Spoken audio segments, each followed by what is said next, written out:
So this season of Real Housewives of Potomac has been the thirstiest season I have ever watched.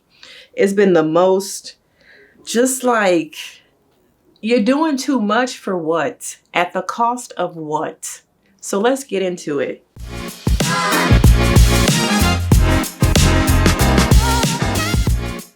Now, I've watched all these seasons of Potomac.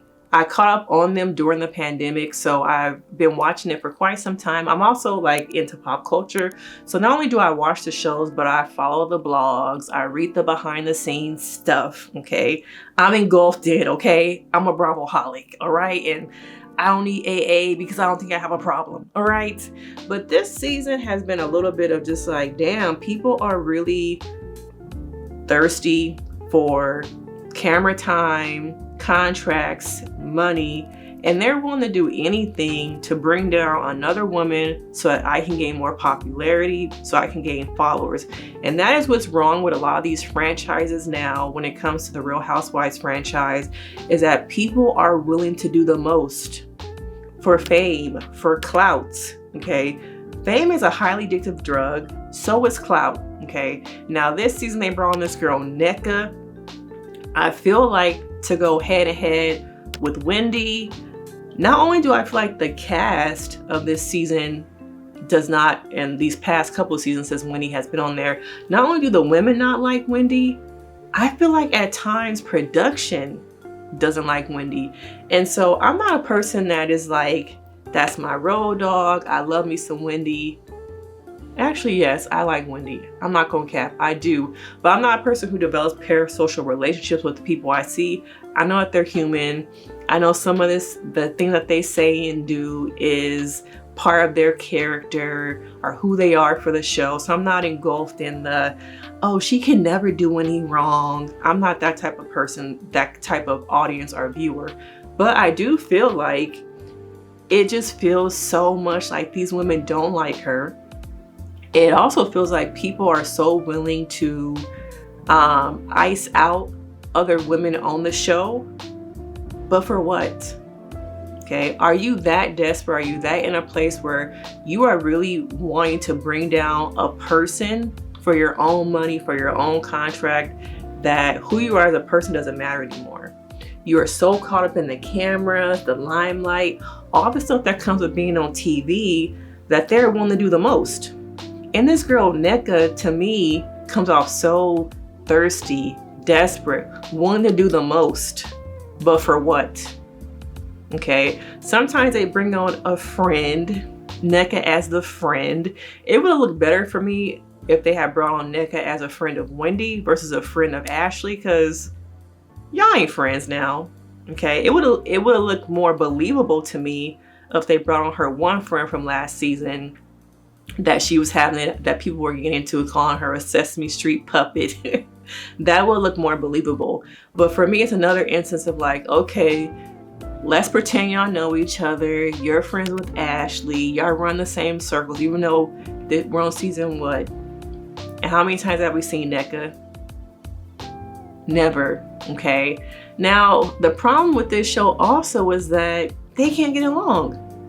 None of these women can get along enough to where they can fake it for us to watch the show, okay? If you can't fake it for me for a check, why am I watching? It's just become so problematic, and we see how production, Bravo, they protect the Green Eye Bandits. They protect Robyn and Gizelle. They can do no wrong. Okay, so instead of Gizelle giving me her real life, let me see when you had the surgery, the hysterectomy, when you were going through, I think it was fibroids. Let me see you tour some colleges with your daughters. Let me see that aspect of you getting ready for your daughters to be leaving the nest, become an empty nester. Let me see all that. But instead, let's focus on Wendy's mom doing voodoo. Okay, let's focus on Happy Eddie being a cheater. Let's focus on that. Let's not focus on wine, all that stuff. Even Robyn having relationships with her sons, going to basketball games. Let's go with breaking down this strong Black woman who has degrees, who's successful. Let's focus on that. And that's why, for me this season, I have not been in a rush to watch. Okay, normally I'm like, okay, it's Sunday, it's 8 o'clock. Let me turn on my Potomac girls. Or if I can't watch it on Sunday, I will get up on Monday and try and watch it before I go to work. But here we are, like Wednesday, and though while I was trying to get to it, I was just like, do I really want to sit through a bunch of women trying to tear down one woman? Not only that, it feels like this season they are icing out Candiace. How many scenes have we seen Candiace in? We saw her with her mother. We saw her going to lunch with Wendy and this other girl that they're bringing along, but not a lot. Okay, not a lot. So you're expecting me to sit through how many episodes of basically a season where they're going to try and tear down Wendy? Are we going to get into Mia and her husband and all the stuff all the lies? Are we going to get into that? There's so much to work with over here. If we would push these women, these characters that we see that some of us have grown to like, some of y'all love them, but instead we're going to focus on just this one person. And it's sad to see. We don't have to be an audience of where we suck up the tear down. There's a way to bring drama, entertainment without tearing down a person's personal life outside of the cameras. Okay, and that for me, it sounds like they're trying to tear her down, her family, ruin her reputation. For what? For what? So y'all can bring back Charisse? I don't want to see Charisse. And every time y'all keep trying to feed me Charisse, I don't care about her. She's not the Grand Dame. I don't feel like she was the original Grand Dame either. Okay, I'm tired of seeing Charisse. Now you want Wendy to disappear so you can bring her back? For what? Okay, even when they brought her back last season, what was she really giving us? Nothing. Things about Karen hooking up with somebody in the bathroom, allegedly. I don't know if that's true or not. But yeah, it just feels like it's all about tearing down one person. We have so much to work with. Why can't we work with these things? Why is it about tearing this person down? And that is the problem. We are so hyper-focused as a production team, as these the peach holders on one thing, when there's so much to work with. And it's exhausting. I don't want to watch someone's life be torn down, falling apart, their family structure, especially when two Black women, Nneka and Wendy, are supposedly from the same tribe, are similar. We ain't gotta do that. So to me, it's just been exhausting. I'm not in a rush to watch it. Outside of stuff with Nneka and Wendy, it looks kind of boring.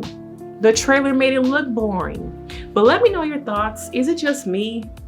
Are y'all over the we're gonna tear down drama? Is there a way to kind of bring it back? Or was it ever a point where Robyn and Gizelle ever had to show their personal aspects of their life? Do you think that they'll ever be forced to really show up as real holders, real spot holders, or because of some of the colorism and things like that, they get away with a lot more? Let me know your thoughts. This is my little rant, the problems with Potomac. I'm a Bravo-holic. I don't need AA. But make sure you like this video. Let me know your thoughts in the comments. We can get into it, and I'll see you in the next video.